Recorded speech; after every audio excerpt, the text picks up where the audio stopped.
I was living with my family in an apartment in Tokyo at the time.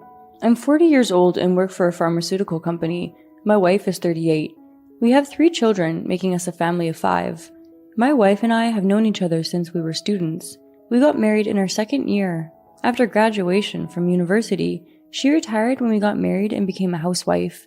When our 2nd child was born, the apartment we had been renting until then became too small, so we took the plunge and bought a large apartment with a loan. I had a good income, so if all went well, I would be able to pay off the loan in about 10 years. I think my wife was smooth sailing, just as I had envisioned. Then, my wife found out she was pregnant. I thought that 3 children was enough. In fact, we had hardly participated in the act of child-making, so I honestly felt something was wrong. My wife was going to give birth at an older age. When my wife requested an amniotic fluid test, I secretly requested a DNA test as well. The conclusion was that the child in my wife's belly was not mine. And not long after that, I found out who the father was. He was a 20-year-old college student who lived in the same apartment. I didn't use a private investigator, but the college student's sister came to me for advice. This sister was a junior high school student that was in the same class as my eldest son. When she was in elementary school, she came to my house several times to play with my eldest son. She had casually overheard her brother, a college student, talking on the phone with a friend in his room. Yeah, and she easily fell for me. Housewives are so stupid. She's got 3 kids, but she still isn't satisfied. That's the gist of the conversation. And when the sister checked on her brother's activities, she found that he was in and out of our house frequently. She was worried that her own brother was cheating, so she came to me for advice. It was a coincidence that the DNA test results came out at the same time that the sister told me about it. It made it easier for me to find the man between the 2 of us, and to be honest, it saved my life. So, I confirmed the facts with my wife. Hey, you're cheating on me with a college student, aren't you? Then my wife goes, I'm sorry. So simply. I was expecting a little more bluffing and excuses. I exclaimed to her. No use hiding it when I've got the proof right here in my belly. And she rubbed her stomach. That pissed me off. What the hell are you trying to do? I asked her.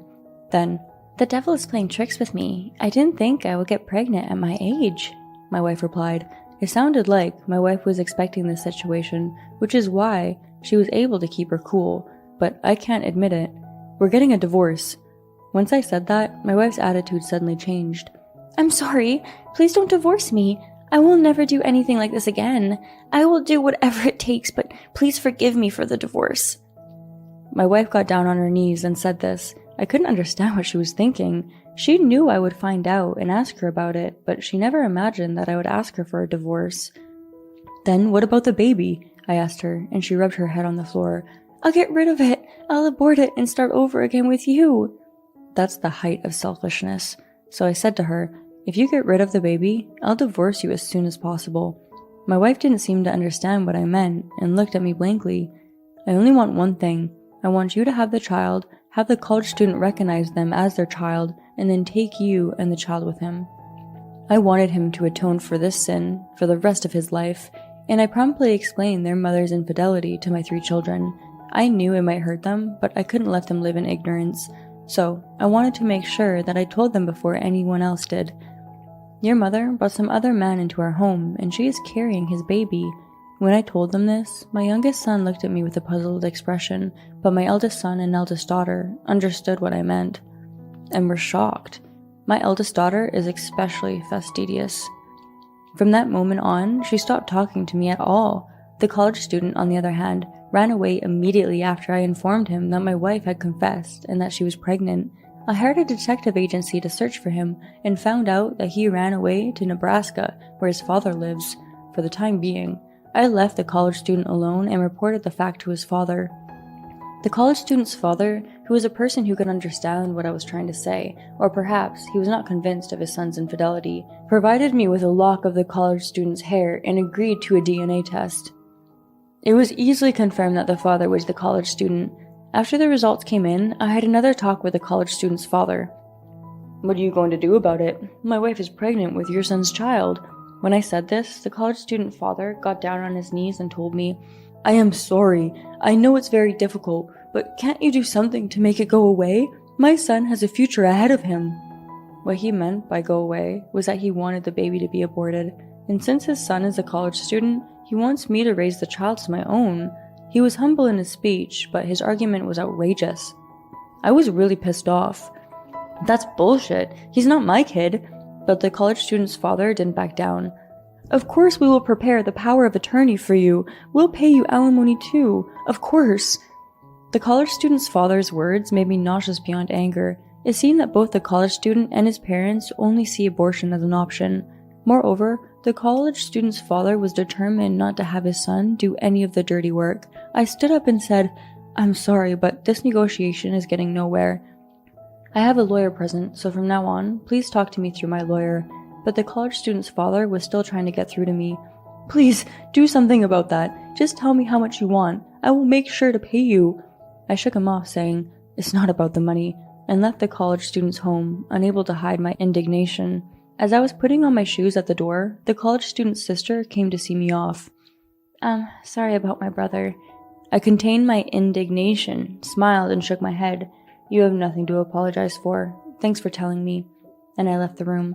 I felt so sorry for her that she had to apologize for her brother that it made me cry, but I never saw her again after that day. She had moved to Nebraska to be with her father's family.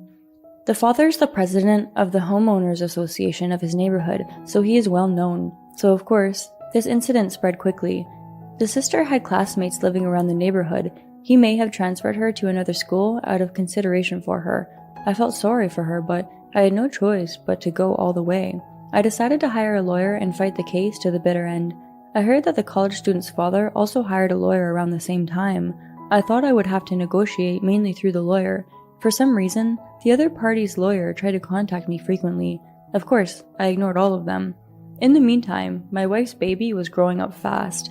At that point, the abortion limit was less than a month away. Although I still live under the same roof with my wife, I get nauseous just by looking at her.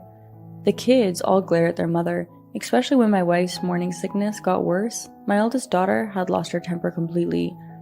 "Grandma, help me! That woman was throwing up in the bathroom and I was so disgusted I couldn't take it anymore." I was about to cry when I heard my daughter talking to my mother on the phone, and since it was summer vacation, I decided to send the 3 kids to my parents' house. My mother offered to take them. And my sister and her husband live near my parents' house, and they don't have kids, and they have free time, so they said they'll take care of it. And I was left alone in hell. I was told that the abortion limit was imminent. The college student side's lawyer finally got in touch with my lawyer. Briefly, here's what the other side wanted. 1. The college student will pay a 6-figure amount in alimony. 2. The college student will pay for the abortion and subsequent medical treatment, but I need to sign the consent form. 3. The student will move out of the apartment he is living in and move to Nebraska with his family as soon as possible, so please do not contact him at all after that. This is a very reasonable proposal for them. I'll pay you money, but please don't hurt my college student's future. After all, it's like slapping me on the cheek with a wad of cash. After all, both the college student and his father wanted me to do their dirty work. They wanted me to sign the papers for the abortion. The college student's lawyer repeatedly complained to my lawyer. Looking back on it now, I can't believe but think how convenient it was. There is no way I was going to accept such a proposal. By the way, my wife knew my intention, but she didn't seem to be able to accept the reality. It was painful to watch. To be honest, I was hoping that she would solve the problem soon and leave the house. If the conversation was going to drag on, I thought I'd ask my in-laws for help, but my wife's parents refused to take her in. My brother-in-law, who lives with his parents, is a manager at his company. He said he couldn't take care of his sister, who was divorced, for being unfaithful to her husband. After that, my wife received a phone call from him saying, "Don't ever show your face to me again, and never come home." It was a very one-sided yelling phone call, and it was very loud because I was in the same room and could hear it. That phone call made my wife realize her position. "Please, give me another chance to start over. I don't want a divorce. I don't want to leave my children. Please give me permission to have an abortion." I was not moved one bit by her words. I told her plainly, "If you want an abortion, talk to the college student. Don't make me do the dirty work. It's up to them to decide which side they want to take. But did you not see how they were behaving?" My wife sat down on the floor, became stunned, and said nothing more. Not long after that, things took a turn for the worse. I had a meeting with my lawyer and presented my case to the college student again. Then, through my lawyer, my demands were quickly conveyed to the college student. 1. Let my wife have the child as planned and have the college student recognize it as his own. 2. The university student resigns from the university and the university student takes care of both the child and my wife. 3. The college student pays my mortgage in one lump sum as alimony. 4. The college student pays for my family's moving expenses and the down payment for the purchase of a new house. It's like this. And 2 weeks later, we had a final meeting in person with the college student. The place was my lawyer's office. It was my lawyer who started the discussion. I have communicated my wishes to you through your college student lawyer. Do you agree? The college student's lawyer replies, We would like to continue to maintain the status quo with regard to the treatment of college students and hope to settle out of court for a fee. Then my lawyer asks, By status quo, do you mean that your client will not leave the university? Yes, this is what he and his parents have always wanted. Anyway, he is a young man with a bright future, so could you please understand somehow? As usual, my lawyer insists. That is not acceptable. You must withdraw from the university and take the wife and child with you. This point is non-negotiable. At that time, the university student clucked his tongue. Then he said clearly, Damn, shut up. The college student's lawyer glanced at him and turned to me again silently. Taking the wife and child, that's non-negotiable. Is that correct? My lawyer nodded, ignoring the college student. Yes. In order to reach a settlement, I will not compromise on this condition. The discussion went on, but in the end, we were able to come to a general agreement. The college students would sell their apartment and move out as soon as possible. The money from the sale would be turned over to me as alimony. The college student promptly dropped out of college and got a job with his father's family. The college student recognizes the baby as his biological child and pays $500 monthly in child support to my wife. The college student was to pay all legal fees, investigation fees, etc. The college student was insisting on not dropping out of school until the very end. He dropped out of the university he had worked so hard to get into and went to work in the countryside as a high school graduate. I understand why he didn't want to do it, but he didn't have to marry my wife, so this was the least he could do. But in the meantime, the deadline to get an abortion had passed. My wife ended up giving birth and living with the college student's grandparents. These grandparents heard about the situation and offered to see their great-grandson's face. They are very special people. My wife's family has been telling me every time that they refuse to accept her. They also asked me not to divorce if possible, but when I told them that the college student's family would take over, they readily agreed.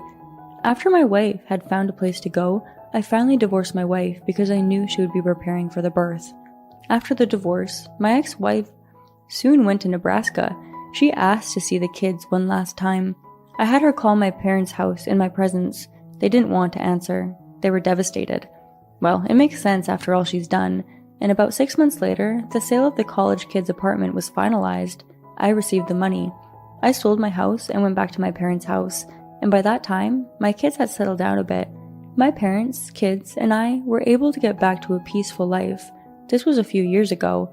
As a matter of fact, after I returned back to my hometown, I met a divorced woman who lived in a nearby apartment, who was divorced with no children. She lives alone with her dog, saying she doesn't mind being single for the rest of her life. My youngest son became friends with the dog, which is how we got to talking. Now, the whole family is friends with her dog, and the woman and I have been going out for drinks recently, and we're getting to know each other somewhat. My daughter even told us that we were a good match. I thought I was done with marriage and relationships, but I'm starting to feel like I want to take back what I said before. Maybe it's time for me to move on too. Thank you for watching. We hope you enjoyed it. We look forward to seeing you again. Please subscribe to our channel.